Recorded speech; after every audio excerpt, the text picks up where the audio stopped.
I walked into my apartment that Thursday evening, exhausted from a 12-hour shift, and the moment I stepped inside, I froze. From the living room speaker, a sleek ivory Alexa unit that Emily swore was just a harmless gadget, came my voice. It was unmistakable. My heavy breathing, my whispered gasps. My heart thudded so loud I was sure she heard it on the other side of her phone call. I hadn't recorded anything like that, ever. And yet there it was, playing on loop, the exact sounds from our bedroom the night before. But now chillingly detached, a cold playback I couldn't stop listening to. I managed to scramble through the hallway in a daze, my hand shaking as I tapped the stop button on the app. The light on the speaker blinked blue, like the calm eye of a storm. Minutes later, I found myself scrolling through Emily's Amazon order history on her shared tablet, something I'd never done before.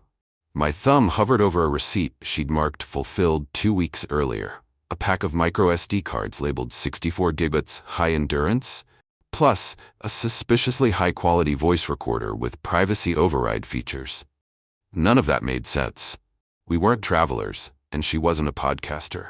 Confusion morphed into dread when I tapped your orders again and spotted a digital receipt for an Alexa voice snip extractor subscription, an ultra-niche service that promised to download months of audio logs directly from the cloud. I dug deeper, adrenaline flooding through me. Under Subscribe and Save, there were purchases I'd never authorized, MP3 bundles titled with dates and codes, each one time-stamped long after Emily came home from work. Hand trembling, I opened the Alexa app's voice history. The logs were here, dozens of files labeled. I tapped one and pressed play. My eyes stung as the audio crackled to life. Our last argument, whispered confessions between us, and then another voice. A low laugh Emily couldn't hide. I clicked through more files, each revealing more than I cared to know. Somewhere between shame and fury, a realization dawned. These weren't just personal souvenirs. Emily had been selling these recordings, our privacy, on hidden forums. My pulse raced as I scrolled through her Accomplice app on her phone, noticing messages from anonymous buyers demanding fresh content. She'd turned our intimacy into merchandise. I backed away, the weight of betrayal crushing me. I barely recognized the apartment anymore, or the woman I thought I loved. And in the quiet aftermath, with that little speaker glowing innocently on the shelf, I knew I had to decide. Confront her now, or gather every shred of evidence first. The next morning, I slipped into the study before Emily woke up and fired up my laptop. My hands shook so badly I almost dropped the coffee mug as I logged into the Amazon Cloud Archive. It felt like trespassing, but I needed every shred of proof. I navigated through directories that shouldn't have existed, folders labeled Intimate 42125 and Quiet Nights 05325, and began downloading only the cleanest, most incriminating files. Each one was a snapshot, the soft click of the door, her breath catching at my name, then that other voice, so casual, so unbothered, betraying everything I thought we had. As the files saved one by one, I realized I still hadn't looked at her bank transactions. If she really was selling these recordings, our lives, for money, there had to be a paper trail. I opened her finance app and scrolled through deposits labeled Anonymous Buyer or Voice Premium. Small amounts at first, $100 here, $200 there, but over the past 2 months they'd ballooned into 4-figure sums. She'd been funding a new hobby, she'd told me, something to help pay off debt. I remembered her late nights working on projects and dismissed it as freelancing.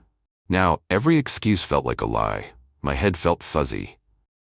I thought back to last weekend's laughter in the kitchen when she said, "I've got us set for life," and I believed her. I really did. But now I wondered what set for life meant when our most private moments were someone else's secret entertainment. My phone buzzed with a notification, a message from an account named Deep Voice 03 on the Underground forum.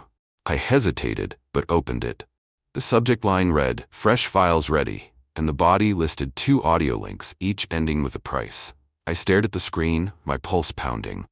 I deleted the message without replying, my finger hovering over the keyboard. Should I use this to trap her, or should I confront her blind?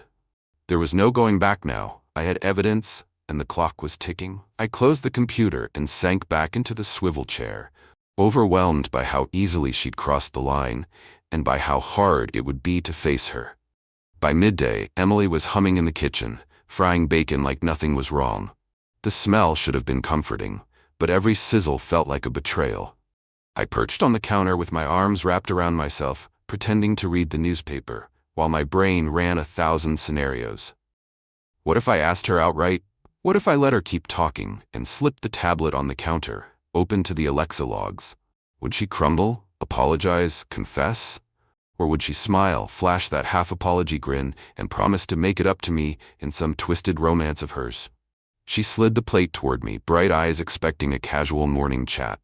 I forced a smile, took a bite, and chewed slowly, hoping to buy time to think. Every crunchy piece was coated with guilt and fear. I watched her mask of normalcy in the kitchen light.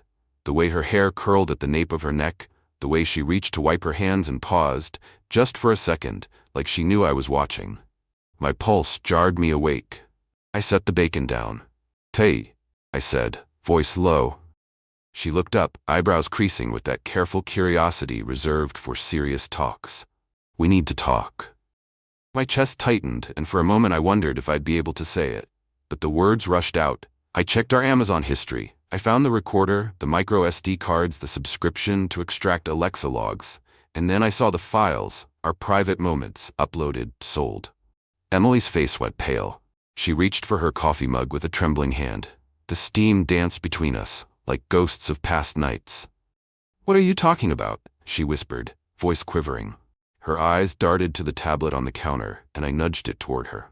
The screen glowed blue. She stared at it, and then up at me, tears filling her eyes. "It's not what you think," she began, but I cut her off. I listed the small deposits, 150, another 200, everything she'd called freelance gigs. I described the thread I found on that forum, the inbox message from Deep Voice 3. Her shoulders slumped and she looked away. I wanted to reach out to her, to pull her close and beg for an explanation. Instead, I felt anger surging behind my ribs, throttling my words. "Explain." Her voice cracked. I braced myself. She inhaled sharply as though gathering courage to confess some terrible secret, one that would change everything we'd built together. While the late morning sun painted her face in harsh lines, revealing the truth she'd tried so desperately to hide. She closed her eyes and let out a shuddering breath, as if the weight of every secret was crushing her chest. "I'm sorry," she whispered, voice barely audible over the coffee machine's hum. "I never meant for it to go this far." I clenched my fists on the counter. "Go on," I urged, voice flat. Her hands curled into tight fists at her sides. Her next words spilled out in a rush, raw and tremoring. "I started selling snippets, just little bits at first. You know how I struggled with those bills, student loans, credit cards. I thought, if I could just make a few hundred extra, we'd be okay. And then someone offered more. More money, more files. I told myself it was anonymous. No one would ever know it was us." Her eyes found mine, glassy with shame. But then it became addictive. Watching those sales metrics climb, reading the messages begging for more, I convinced myself it was just audio. It wasn't hurting anyone. Her voice cracked, and she bowed her head. "Until today." Each word she spoke felt like a blade slicing through my heart. I opened my mouth to speak, but nothing came. Every tender moment we'd shared, the way she'd laughed when I danced in the kitchen, the night we stayed up planning our future, flickered like a dying film reel. I stepped back, my shoulder brushing the fridge, as if distancing myself would protect what was left of my broken trust. "You sold us," I said finally, voice hollow. "You sold me." Tears spilled down her cheeks. "I know," she choked, "and I hate myself for it. I'll stop. I can delete the accounts, refund the buyers." I held up a hand before she could finish. "I don't know if that's enough," I said quietly, the pinch in my chest twisting into something colder, harder. "I need time." She nodded, silent. I turned away, letting the silence stretch between us like an abyss. My mind raced with questions I didn't have the strength to ask, and decisions I dared not make. Outside, the afternoon sun slanted through the blinds, casting long shadows across the floor. In that stillness, I realized the real challenge was just beginning. I grabbed my car keys without a word and slipped out the front door before Emily could say another word. The neighborhood felt unnaturally still, the late afternoon sun casting long fingers of light across our driveway. My hands trembled on the steering wheel as I backed out, replaying her confession over and over in my mind. Each time, the weight of those stolen moments pressed down harder on my chest.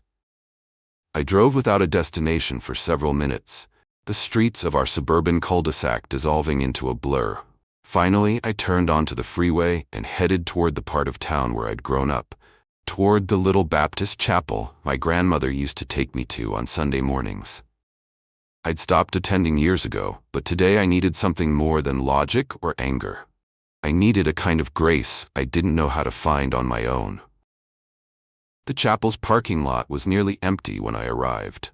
I slipped into a pew at the very back, avoiding the stained glass windows that caught the last rays of daylight. I closed my eyes and just sat there, the smell of old hymnals and polished wood wrapping around me like a blanket. I whispered a prayer I wasn't sure I believed in. Help me know what to do. Help me forgive. Or at least, help me survive this. But the silence offered no answers. Instead, it gave me space to remember the first time I saw Emily, at that campus coffee shop. How her laugh made me feel like the only person in a room full of strangers. How we'd stayed up all night talking about dreams, faith, even our fears. And now, this. She'd turned everything we had into something to sell. I got back into the car, breathing deeply, and drove to my friend Marcus's house. Marcus had been my roommate after college, the one guy I could call at 2 a.m. when everything felt like it was falling apart. I pulled into his driveway and texted, "Hey man, can I crash at yours tonight? Need to clear my head." His reply came almost instantly. "Be here in 5. Inside, Marcus didn't ask questions. He poured me a beer and handed me a pack of cigarettes, things I hadn't touched in years. I let the smoke fill my lungs and sank into his worn-out couch. He sat quietly beside me, like he always did, waiting for me to start talking. Finally, I let go. I told him everything. The speaker logs, the forum messages, the paycheck deposits that felt like nails in my coffin. Marcus nodded, anger flashing in his eyes. "She betrayed you," he said simply. And I realized I already knew that. But I also realized something else. I didn't want to ruin her life. I just needed to know why. In the dim light of Marcus's living room, I made a decision. Tomorrow, I'd go back home and sit down with Emily, not to accuse or punish her, but to understand how she'd lost her way so completely. I'd demand the truth, every sordid detail, and then decide whether we had any future at all. And if not, I'd have to let her go. I finished my beer, stubbed out the cigarette, and looked at Marcus. "Thanks, man," I said. He clapped me on the shoulder. "Anytime. Just remember, you deserve better than secrets and half-truths." I lay down on his couch, the ceiling fan humming above me. For the first time in hours, my mind was quiet enough to sleep. But when I closed my eyes, I heard the faint echo of our voices from those recordings. Emily's laughter, my name whispered too late in the night, haunting reminders that some betrayals can never be fully erased. Yet I knew, tomorrow, I'd face her. Because no matter how broken everything was, I still needed the truth. I pulled into the driveway before dawn the next morning, the sky still slate gray with fading stars. In the driveway light, I saw Emily's silhouette through the blinds. She'd been up all night, I realized, waiting. The front door clicked as I entered. The air smelled of stale coffee and regret. She met me in the foyer, eyes red-rimmed, clutching 2 mugs. For a moment, I just stood there, wondering how the woman who'd promised me forever had become a stranger selling our secrets. She held out a mug. "Black, like you always take it?" she said, voice trembling. I took it and felt its warmth burn through gloved hands. Neither of us spoke for a beat. Then I led us to the couch in the living room, the same couch where we'd binge-watched Netflix and planned our anniversary trip. Now it felt like the stage for our reckoning. I swallowed hard. Last night at Marcus's, I prayed, I confessed, remembering that borrowed pew and the weight of all those unanswered questions. I prayed for guidance, for grace, even for you, Emily. She flinched, as if struck, and blinked back tears I didn't know she'd been holding. I set my mug on the coffee table and looked her in the eye. "I need you to tell me everything. Why you thought this was okay, who you sold to, how deep it goes." Her shoulders shook. I thought I could control it," she began, voice small. "I told myself it was just audio, that no one would ever know it was us. But then they started asking for more, details about us, our lives, and the money. It was so easy to get. I was drowning in debt, and for a while, it saved us. She paused, tears slipping free. But then I realized they didn't want us. They wanted a fantasy, a distilled version of our pain and passion. I became a vendor of our private life. I closed my eyes, remembering the sound of strangers' voices whispering my name and the cold hush of those stolen nights. Did you ever think about how we'd be affected? About how this would destroy trust? I asked, voice cracking. She shook her head, burying her face in her hands. I was selfish, she sobbed. I'm so sorry. The confession left a hollow ache. I thought of our friendships, our families. How would they judge her? Me?